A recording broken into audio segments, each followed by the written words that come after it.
40년이 지나도 아물지 않은 상처, 그동안 얼마나 아팠을까요? 그 상처에 아직까지 남아있는 건 전과자라는 딱지입니다.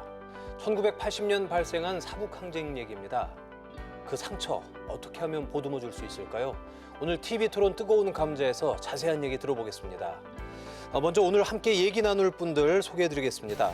사북항쟁특위위원장을 겸임하고 있는 사북민주항쟁 동지회 황인호 회장 나오셨습니다. 안녕하십니까, 반갑습니다.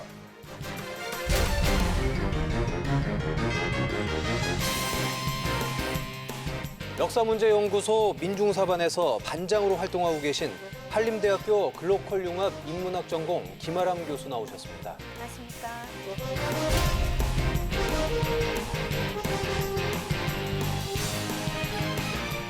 마지막으로 사북항쟁 40주년 기념 10인작가 초대전을 기획하신 최승선 화백 나오셨습니다. 안녕하세요.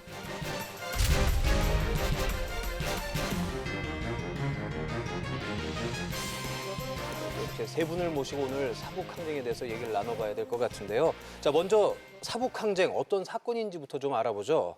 회장님, 1980년 4월 사북 동원탄조에서 대체 어떤 일이 있었나요? 예, 일단 이 사건은 그때로부터 1년 전인 1979년 4월에 있었던 동원탄자 노동조합 지부장 선거로부터 사실 시작된 겁니다. 이제 그때 그 국가와 정보기관과 기업의 사주에 의해서 노동자들이 자신들의 대표인 노동조합 지부장을 스스로 선출하지 못하고 기업과 어떤 경찰, 수사 정보기관에 의해서 조종된 사람이 이제 그 노동자들의 뜻을 배반하고 이렇게 선출되는 과정에서 이제 한 1년 동안 계속 분규가 있었습니다. 조직과 관련해서.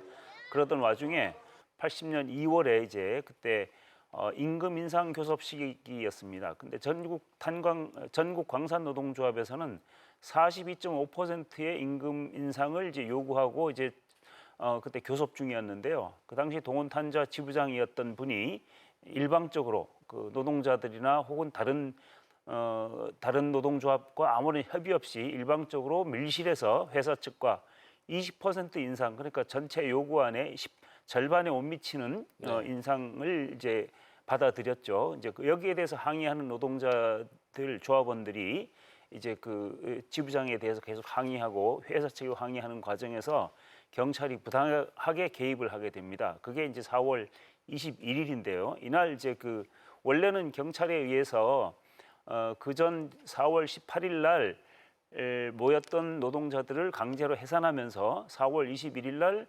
그 집회 허가를 해주겠다고 약속을 했는데 막상 이제 4월 21일이 되자 경찰을 동원해서 노동자들의 그 어떤 정당한 이거 집회를 차단하고 그리고 이제 그 노동조합 지부장을 딴 데로 이제 몰래 빼돌린 사건이죠. 이 과정에서 항의하는 과정에서 그 경찰 차량이 노동자를 이제 치고 달아나는 과정에서 그때는 그 당시는 이제 그 노동자가 거의 죽었다고 생각했습니다만 어쨌든 경찰이 부당하게 이제 그 우리 조합원을 치고 달아나는 사건을 통해서 이제 노동자들이 흥분하고 여기에 대해서 경찰에 항의하는 과정에서 이제 그날 4월 21일 오후부터 사북 지서를 점거하고 그리고 그 다음 날 이제 사북 역전에서 경찰과 투석전을 벌이고 그리고 이제 4월 24일까지 4일 동안 사북읍을 점거했던 그런 사건이라고 할 수 있겠습니다. 혹시 뭐 여기에 대해서 뭐 추가하실 말씀이라도? 네, 이 당시가 그 계엄하였다라고 하는 것을 좀 유념해서 볼 필요가 있겠습니다.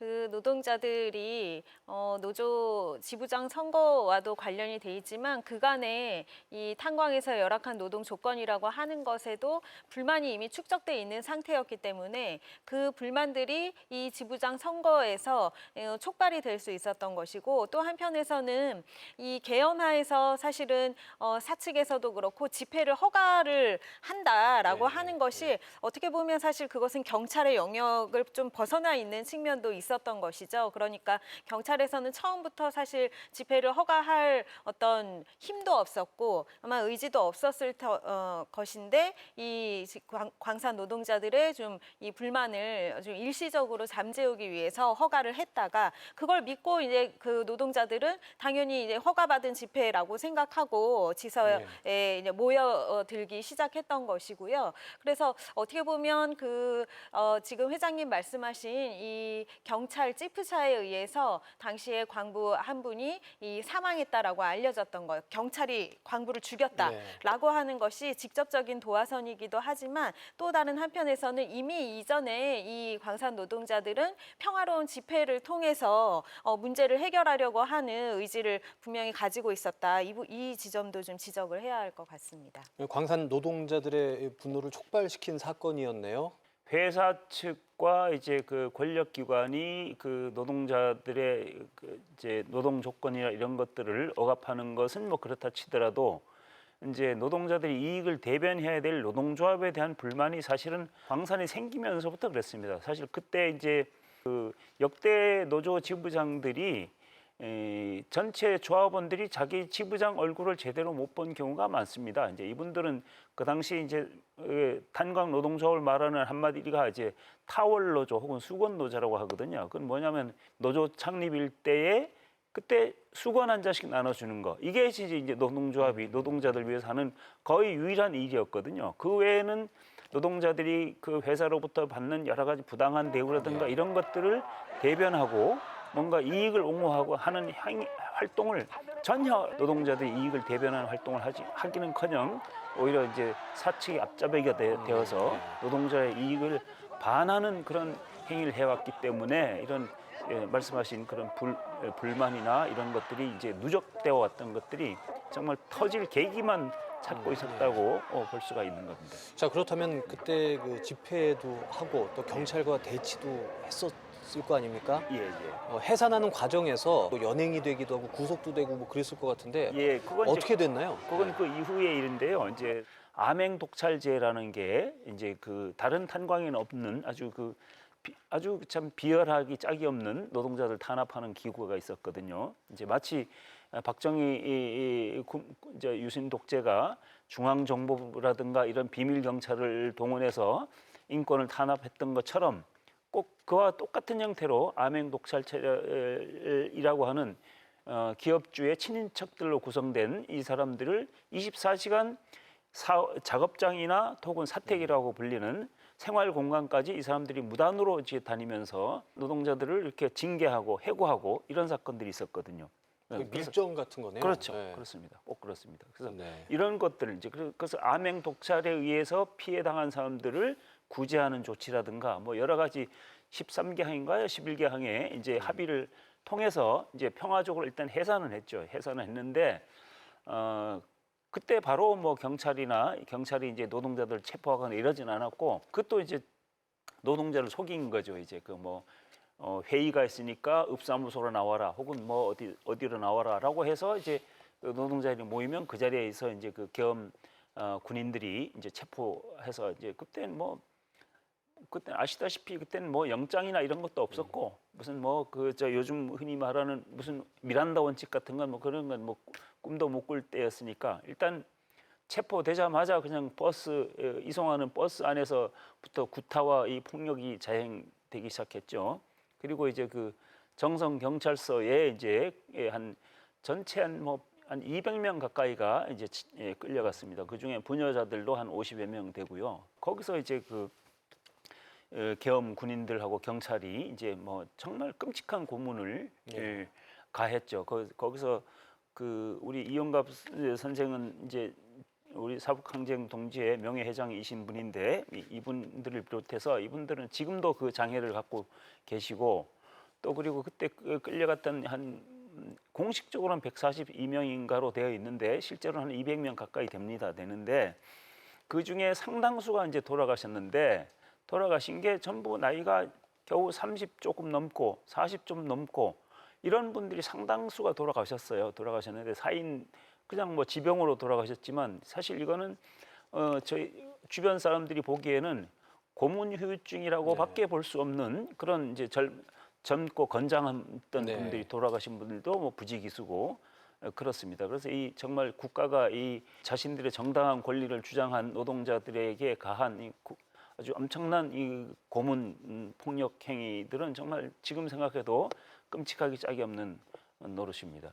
석탄 산업이기 때문에 어떻게 보면 나라의 기간 산업인 거잖아요. 그렇습니다. 그렇기 때문에 노동자들이 뭉치는 거를 더 경계하고 탄압을 한 건지 아니면 그 당시에는 전반적인 사회 분위기가 노동자들이 뭔가 조합을 세우고 단체 활동을 하는 것 자체를 모든 걸 다 일률적으로 이렇게 탄압을 했던 시기인지. 그 70년대에는 잘 아시는 것처럼 우리 두 차례 오일 쇼크가 있기도 했었고 에너지 산업 구조 전체에서 석탄이 차지하는 비중이라고 하는 것이 때에 따라서 굉장히 높아지는 그런 시점이었기 때문에 국가에서는 사실상 책임 생산제라고 해서 네. 석탄을 한 기업들이나 또는 산업 전체에서 어느 정도까지를 무조건 이제 생산을 해야 한다는 목표를 정하고 있습니다. 그러니까 동원탄자 같은 경우에는 민영 탄광 중에서 최대 규모였기 때문에 그 책임 생산제라고 하는 것에서 가장 영향을 많이 받을 수밖에 없고 정부에서도 이 동원탄자의 어떤 움직임이라고 하는 것을 그 노동자에 대한 인식, 특히 광산 노동자에 대한 인식이라고 하는 것이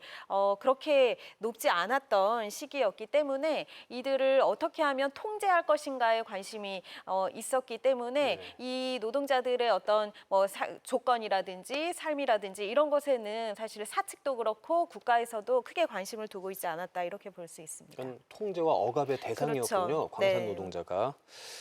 이 1980년 4월에 지금 촉발된 사건에 대해서 저희가 얘기를 하고 있는데 이 1980년은 우리나라에서 그 의미 있는 사건들이 많이 일어난 굉장히 중요한 해입니다.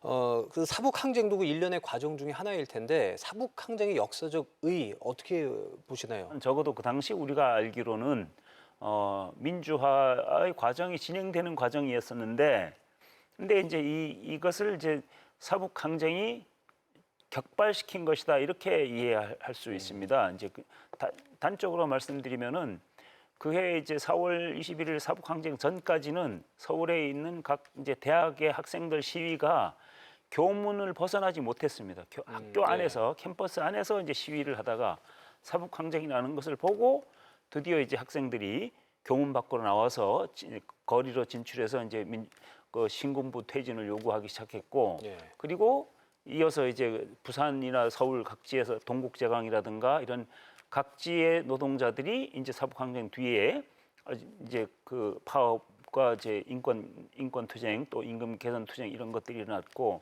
비록 실패로 끝났습니다마는 서울의 봄 80년도 민주화 운동이 격화되는데 사북 항쟁에 적어도 방아쇠 역할은 한 것이다 이렇게 평가할 수 저는 생각을 합니다. 사북 사태라고 불렸죠. 지금도 그렇게 부르시는 분들이 많은데 계엄부 하에 그렇게 언론을 통해서 사건 종료 이후에 그렇게 퍼져졌고 또 사람들이 그렇게 인식하게 만들었던 것 같습니다. 그 희생자 간에 거기에 이제 주도했던 분들의 제가 이제 손도장을 찍은 적이 있었습니다. 이용갑 선생님, 신경 선생님, 지금 돌아가셨지만 박노현 선생님, 또 지금은 아마 그 고문 후유증 이후에 무당이 되셨다고 본인께서 말씀하신 인터뷰한 적이 있는 김분현 씨 그 어머님 같은 경우에 손도장을 찍은 적이 있었는데 그 고문 후유증으로 손가락이 멀쩡하신 분들이 하나도 없었습니다. 그런 것들이 다 기억이 나고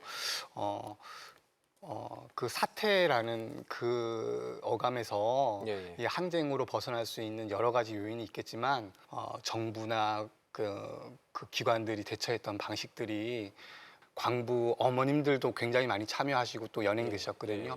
그분들이 순수하게 참여했던 그런 동기들을 되새겨 본다면 이 사북 민주항쟁의 의미를 제고할 수 있는 그런 계기이자 또 다시 한번 판단해 봐야 되는 그런 계기로 봐야 된다고 생각합니다. 그 회장님께서 조금 전에 말씀하신 것처럼 이 사북 항쟁은 1980년 대한민국 민주화 항쟁의 도화선 내지는 방아쇠 역할을 했다라고 하셨습니다. 자, 그렇다면 좀 더 자세히 들어가서 이 사북 항쟁이 우리나라의 노동과 정치, 사회에 미친 영향 저희가 좀 어떻게 정리를 할 수 있을까요?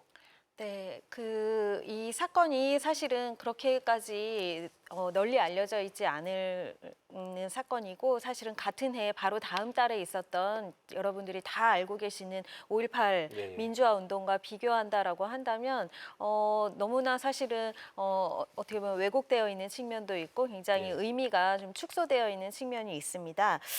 그런데 한편에서는 이 항쟁에 대해서 우리가 민주화의 그 어떤 촉발 계기라고 그 회장님 말씀하시기도 했는데 어떻게 보면 이 노동운동사에서 가지는 그 의미라고 하는 것을 저는 더 좀 강조해야 된다라고 생각하고 있습니다.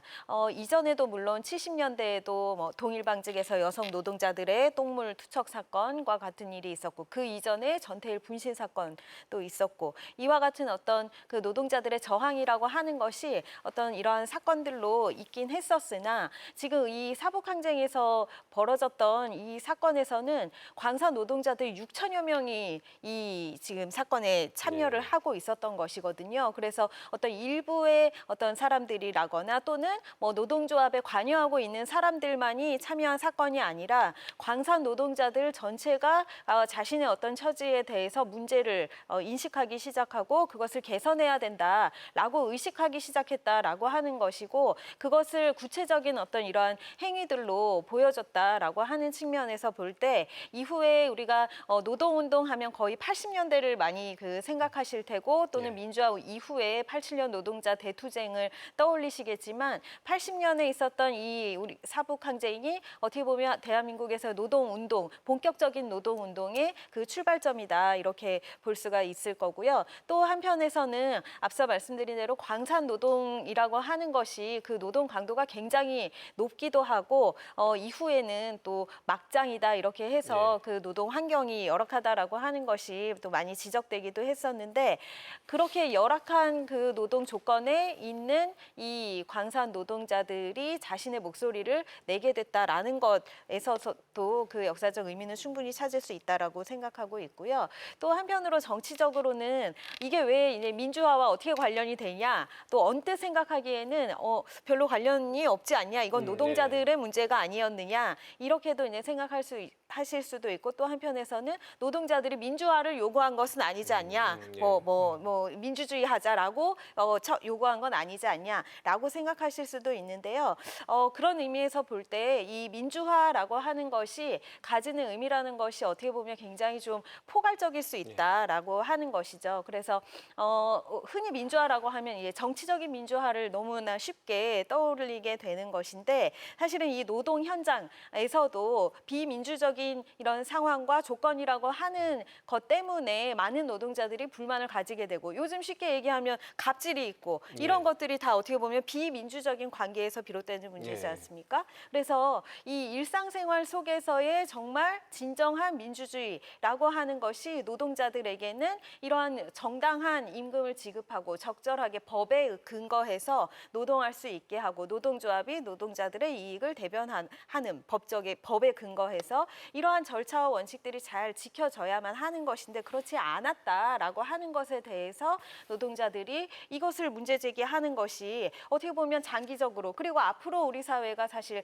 가야 하는 이 민주화라고 하는 것에 하나의 어떤 방향성을 보여준다라고 할 수가 있겠죠. 네, 그러니까 비이성적이고 비정상적인 그런 사회 전반의 문제들을 풀기 위한 그런 과정들, 한마디로 민주화 과정이다 이렇게 말씀을 하시는 거죠? 네, 그렇습니다. 네. 점에 관해서 제가 조금 부연을 하나 더 하자면요. 이제 지난 2010년도 지방선거 때 이제 이 민주주의 혹은 뭐 선거가 우리 그동안 그 전까지는 선거나 민주주의가 먹고 사는 거하고 뭔 관계가 있느냐 이런 말들을 우리가 많이 했는데 2010년 지방선거가 이 투표야말로 우리 먹고 사는 것과 직결되는 거다. 그때 이제 2010년 지방선거의 주된 주제가 이제 소위 말하는 무상급식으로 대변되는 이제 보편적 복지가 이제 주된 거였지 않습니까? 이제 그 이후로 이제 우리 사회에 복지 문제, 보편적 복지 문제가 이제 주된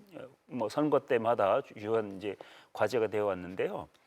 이제 그 80년 이 사북 항쟁은 바로 이제 그런 점에 하나 했던 문을 열었다고 저는 보는 건데 그 전까지는 민주주의 혹은 하면은 대학생이나 많이 배운 사람들이 어떤 정치적 과정, 뭐 인권, 무슨 뭐 이런 것만 관련됐다고 생각하는데 실제로 그건 물론 사복 노동자들이 저도 그때 현장에 있었습니다. 직접 민주주의를 요구하진 않았습니다. 그런 표현을 하지 않았지만 실제로 우리가 일어났을 때 노동자들이 일어났을 때 우리한테 맞닥뜨린 것은 기업이 아니고 국가 권력이었습니다. 경찰과 저 보안사 같은 국가 권력이 직접 우리하고 맞닥뜨렸거든요.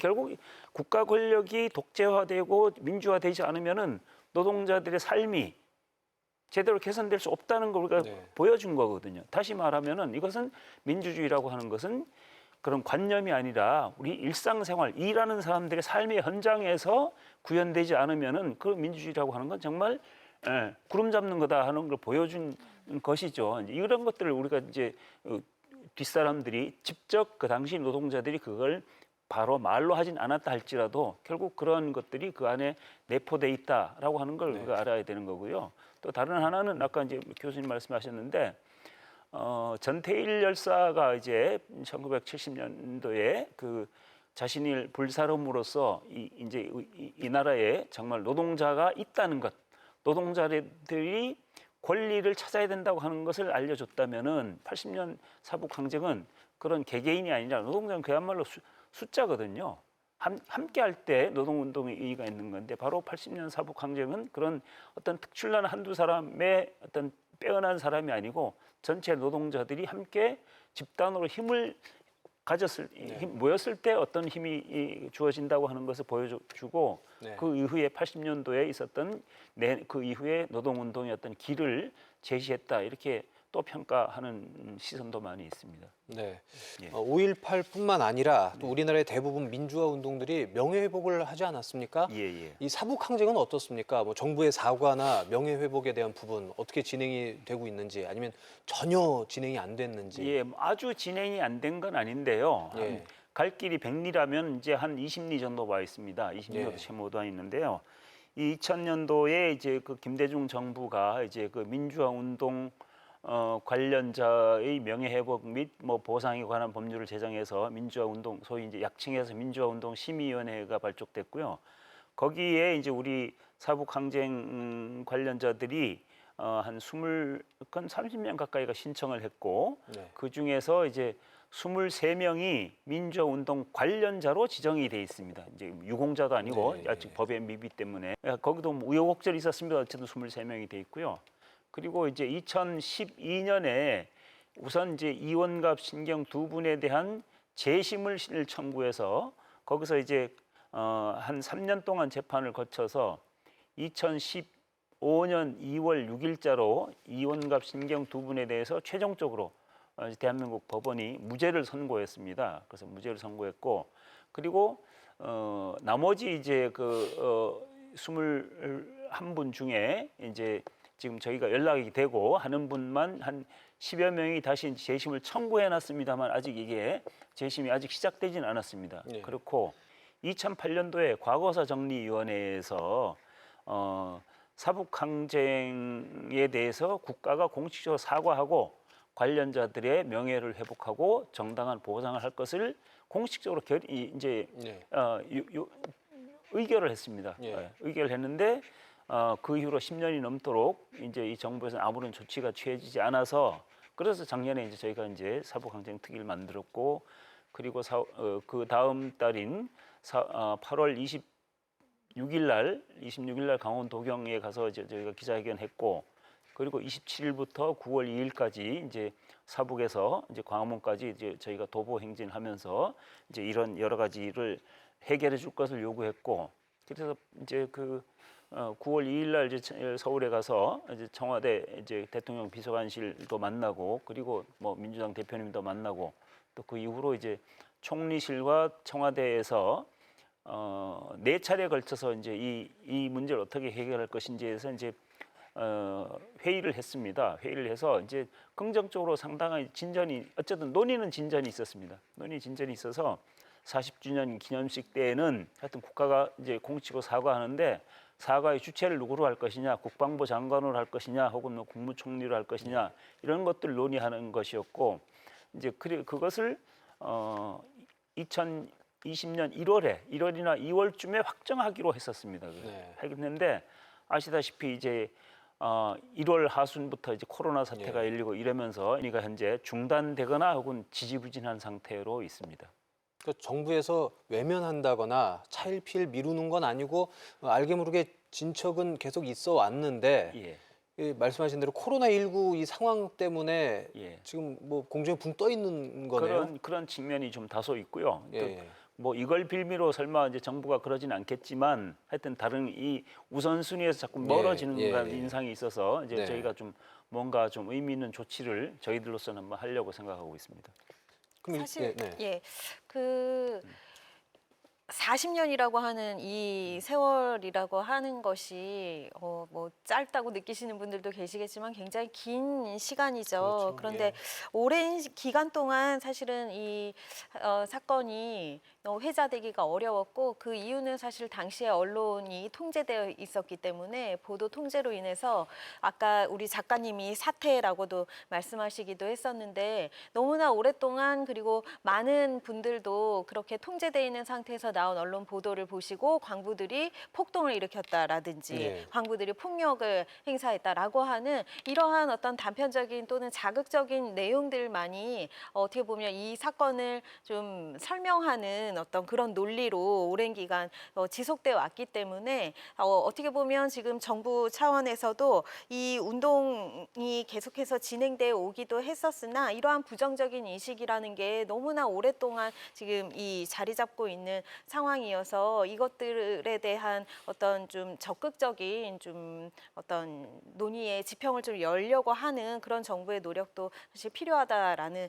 생각을 하고 있고요. 그러기 위해서는 이후에 2000년대부터 아까 회장님 말씀하신 그 진실화해위원회에서 나왔던 권고 사항이라든지 또는 지금 현재에도 이 사건에 대한 역사적인 연구 또 진상 규명 이러한 작업들이 지금 진행 중이거든요. 그래서 이에 대해서 좀 더 좀 적극적으로 이 40주년이라고 하는 어떤 또 역사적인 해를 맞아서 좀 적극적으로 나서야 되지 않을까 하는 생각하고 있습니다. 네. 뭐 5.18 민주항쟁도 그렇지만 그 잘 모르는 사람들한테는 이제 되게 좀 이렇게 거짓 정보들이 또 거짓 뉴스들이 많이 퍼졌지 않겠습니까? 예, 또 예. 1980년대라고 하면은 뭐 툭하면 예. 뭐 북한에 사주가 있었다, 뭐 고종 간첩이 연계돼 있다, 뭐 이런 것들이 있었는데 요 사북 항쟁도 좀 그런 오해 아닌 오해를 좀 받았었나요? 그 이제 사북 항쟁 아까 이제 이 사북 항쟁 의의를 여러 차례 다양한 측면에서 얘기했는데요. 이제 사북 항쟁의 또 중요한 의의 중에 하나가 이제 그동안 있었던 많은 이런 그 역사적 사건 중에서 이제 근래에 있었던 사건 중에서 사북 항쟁은 그야말로 외부의 개입이 1도 없는 사건입니다. 소위 지식인, 뭐 대학생 혹은 뭐 위장 취업 이런 게 1도 없이 그야말로 뭐 순수란 말을 여기다 써도 되는지 모르겠습니다만 어쨌든 그 현장에서 일하는 사람들, 그 가족들이 100% 이제 일어난 일이거든요. 그래서 당연히 이제 저도 체포대에 갔을 때 뭐 그 빨갱이 뭐 북한 이런 그렇게 말로는 걔네들이 이제 경찰에서 이렇게 주장했지만 실제로 그렇게 연결을 할 수는 없었고 그것도 조작도 어떤 근거가 있어야 빌미가 있어야 조작을 할 텐데 뭐 그렇게 하지는 않았습니다. 다만 지역사회에서 경찰과 또 그 회사 측이라든가 이런 데서 이건 빨갱이다 무슨 뭐 이렇게 이제 선전을 그렇게 왜곡된 거짓 선전을 했지만 실제로 이제 그걸 그 뭐 소위 이제 빨갱이로 몰아가는 법적으로는 이제 그렇게 되지는 않았죠. 법적으로는 되지 그러니까 않았으나 대외적으로 그렇죠. 정부가 뭔가 예. 거짓 뉴스를 공식적으로 퍼뜨리진 않았지만 않았으나 뭐 네. 그렇게 인식되도록 사람들한테 해서 네. 이제 그 많은 사람 불이익을 받았죠. 저도 이제 뭐 한 3년 징역 살고 나와서 예, 이제 예. 뭐 취업이 불가능했다거나 뭐 이렇게 불이익은 받았죠. 그런 피해는 겪으신 거네요. 그러니까 결국엔. 그렇죠. 네. 예, 예, 실제는 그렇진 전혀 예, 않았지만서도 예, 그렇죠. 예. 어쨌든 그 당시 사회 분위기가 예. 프레임을 잡고 이렇게 씌우니까 그렇습니다. 거기로 자유롭지는 또 못하고 계속 그렇습니다. 피해를 당하신 거네요. 예. 그리고 또 한편 그 지적해야 되는 것이 지금 그 지역 사회에도 말씀해 주셨는데 아까 불법 구금과 체포가 있었고 또 고문까지 예. 자행될 때 이것이 지역 사회에서는 굉장히 큰 이 상처로 사실은 예. 남겨지게 된 측면도 있었던 것이죠. 것이죠. 그래서 당장 이제 누가 잡혀갈지 모르는 상황이기도 하고, 그리고 또 한편으로는 그 당시에 그 이제 기록을 또 찾아보면 아시겠지만 그 투석전을 벌일 때 순경 한 명이 이제 사망을 했었는데요. 그 순경을 누가 사망하게 했는가 하는 것을 찾아내겠다라고 하는 그 명목으로 많은 분들을 오히려 이 체포해 가는 이런 과정들이 있어서, 그것이 어떻게 보면은 이 공권력에 의해서 아주 부당한, 그러니까 잡을 수도 없는 물론 상황이기도 하고 경찰의 어떤 이 진압부터가 먼저 시작된 것이었음에도 불구하고 그것을 지역민들의 어떤 책임으로 몰아가는 이런 어떤 과정까지 있었기 때문에 그런 것이 좀 극복하기 어려운 상처로도 또 어떻게 보면 오늘의 이 주제이기도 한데 아물지 않은 이 상처가 또 된 점도 있습니다. 그럼 그 사북 항쟁 때 그 전과자가 되신 분들이 몇 분 정도 계신가요? 그게 공식적으로는 현재 28분입니다. 노동자 우리 조합원 측만 28명이고 저는 거기 안 들어가 저까지 포함 29명인데 저는 그 아까 방금 말씀하신 그 경찰관 이제 그 경찰관은 뭐 TV로 다 사람들이 보는 앞에서 투석전 끝에 이제 돌아가신 분인데 물론 안 됐습니다만은 저는 나중에 저 잡혀가니까 이제 어떤 사람은 증인을 만들어 가지고 제가 그 경찰관을 따로 끌고 와서 제가 때려 죽인 걸로 만들어서 제가 고문을 아주 뭐 당했거든요. 이제 결국 그게 아닌 게 뭐 드러나서 그걸로 기소되지는 않았습니다만은 어쨌든 그래서 그 28분 저까지 29명인데 이제 이분들이 이제 소위 전과자가 된 거고 그래서 그 중에 두 분만 아까 말씀드린 것처럼 이원갑 신경 두 분만 무죄가 확정됐기 때문에 이제 어쨌든 법적으로는 전과자가 아닌 게 된 것이고요. 두 분만? 예, 두 분만. 그리고 나머지 이제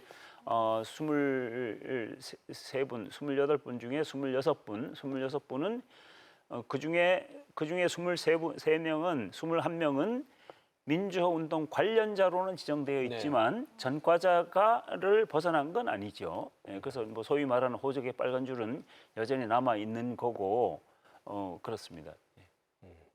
그럼 이 부분이 원상복귀가 되고 제대로 해결이 되려면 그 절차가 어떻게 돼야 될까요? 예, 그래서 저희가 이제 사북항쟁 특별법을 제정할 것을 요구하고 있는데요. 그래서 두 가지가 있어야 됩니다. 이제 사북항쟁 특별법을 제정해서 이분들에 대해서 이제 사건의 진상을 다시 규명하고 또 이분들에 대해서 새로운 재판 절차를 이제 예컨대 5.18 특별법 같은 경우는 5.18 당시에 체포 구금돼서 감옥을 살고 했던 분들에 대해서 재심을 쉽게 하는 법이거든요. 그 법 전체 내용이 그런 건 아니지만 그 법 내용 중에 하나가 그런 건데 그래서 재심을 좀 더 쉽게 해서 그래서 재심 재판 과정을 쉬운 건 아니지만 어쨌든 절차 자체가 좀 간소하게 돼서 이제 그 재심을 통해서 무죄 받은 분들이 많거든요. 5.18 관계자들은. 그래서 우리 사북항쟁 관계자들도 사북항쟁 관계자는 특히나 더 5.18이나 이런 데 비해서 다 사실은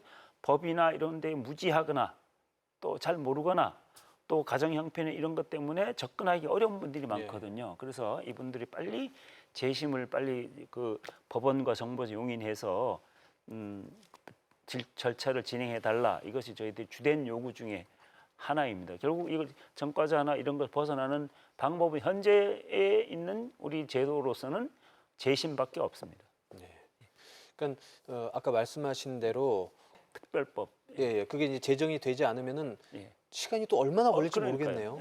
그게 제정되지 않으면 이분들 다 돌아가시고 난 뒤에 뭐 가능할지도 모르겠습니다. 그 또 한편으로는 이 분들이 어떤 혐의라고 하는 것이 당시에 이 수천 명의 그 광산 노동자들이 한꺼번에 나와서 이제 시위를 하고 이럴 때 벌어졌던 예를 들면 단순 뭐 폭력 또는 이런 어떤 죄명을 붙여서 사실은 기소가 됐고 말 그대로 지금 전과를 가진 분들이 또 많이 계시기 때문에 오늘날의 기준으로만 판단해서는 이거는 저는 해결되기가 어렵다고 생각합니다. 당시에 그 그 분노한 노동자들의 어떤 저항이라고 하는 것, 우리 5.18 광주 항쟁에서도 시민군이 조직되었다라고 하는 것이 저항으로서의 그 저항권이라고 하는 시민의 권리로 지금 인정받고 있는 상황인데, 사북 같은 경우에는 아직까지 거기에 사실은 이르지 못하고 있다라고 하는 것이죠. 그래서 광산 노동자들의 그러한 그 양상이 폭력적으로 나타났다라고 하는 것 때문에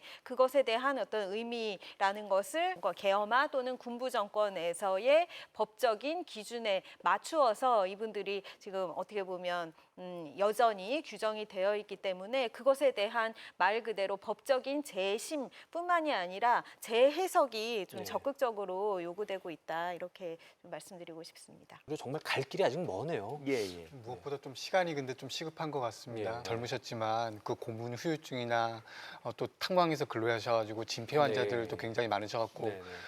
기념식 할 때 보면 많은 분들이 병석에서 참여 못 하시는 네, 분들이 네. 많으시거든요.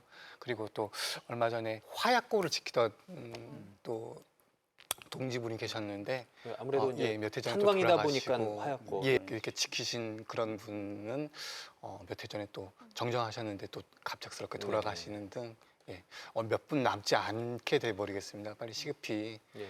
이런 진상 규명과 또 재해석이 박사님 얘기한 그런 부분들이 필요할 것 같습니다. 네. 그 또 말씀하신 한 가지 좀 짚었으면 좋겠는데요. 지금 무기고 말씀하셔서 사실은 어떻게 보면 5.18 광주 항쟁에서는 이 무기들을 가지고 시민들이 정말 이제 끝까지 저항을 네. 했다라고 한다면, 사북에서는 광주와 마찬가지로 공수부대가 이 사북에 진출을 하려고 계획이 이미 다 나와 있었던 상황이었거든요. 그런데 이 광산 노동자들이 무기고를 지키고 있었다라고 하는 것이죠. 그래서 무장을 한 게 아니고. 그렇죠. 네. 무장하지 않고 지키고 있었다라고 하는 건 역시도 이후에 사태를 걱정해서일 수도 있고 여러 가지 어떤 그 당시의 맥락들이 있었겠지만, 그 측면 역시도 우리 이 사북 항쟁에서 또 한 측면 역사적으로도 평가해야 하는 중요한 점입니다. 우리나라의 그 주요한 사건들 대부분 그렇지만 이 사북 항쟁도 많은 그 예술적인 부분에서 예술 작품으로 소재가 되고 있는데,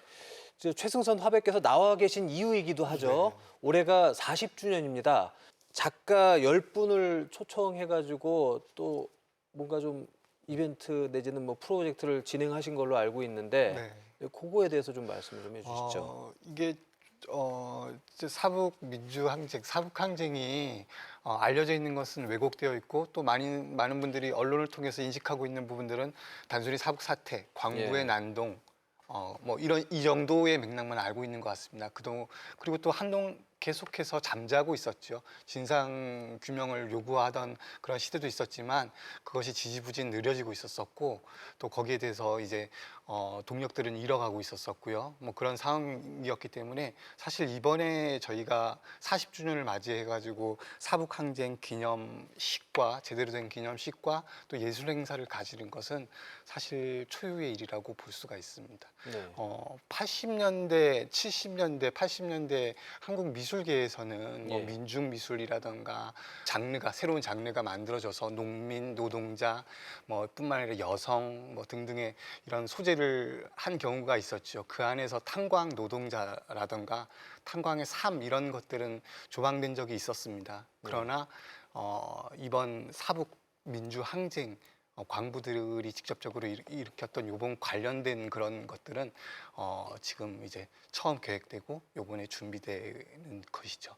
근데 코로나 때문에 원래 계획보다는 좀 차질이 있으셨을 것 같은데. 그렇습니다. 원래 4월 달 그 사북 민주 그 시즌 예, 4월 예. 20일쯤으로 해서 도내와 또 서울에서 이것을 알리고 또 예. 이것을 부각하려고 했었었는데 코로나 때문에 미뤄지고 또 대규모 전시장 같은 경우는 열지 않았으니까요. 네. 계속 미뤄지다가 이번 7월 24일부터 그 강원도 그 춘천미술관에서 첫 번째 전시를 가지고요.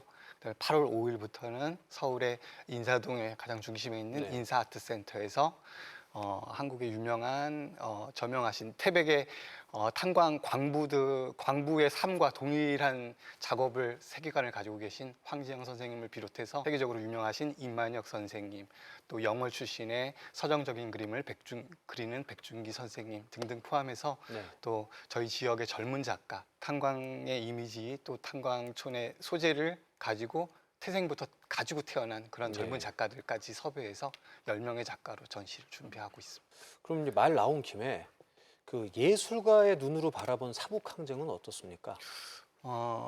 이제 뭐 저희가 이제 기억하는 것은 그 이제 사진 이미지라든가요. 그다음에 글을 통해서 또 아니면 녹취된 것 이런 걸 통해 가지고 하니까 그 얼마나 그 사실감 있는 그런 것을 직접적으로 표현할 수는 없겠죠. 예술의 역할이 또 그것은 아니고요. 예, 예. 작가가 재해석하고 아까 그 무당이 되셨다라고 하셨던 그분이 제가 굉장히 인터뷰 그 글을 보고 기억이 남는데 그분들이 할 수 있는 유일한 치유나 어떤 이런 행위라고 생각이 했어요. 네. 그러니까 그것을 이제 치유할 수 있는 방법이라고 생각했고 예술가들의 몫은 그런 것처럼 자기만의 이제 어법은 있겠지만 네.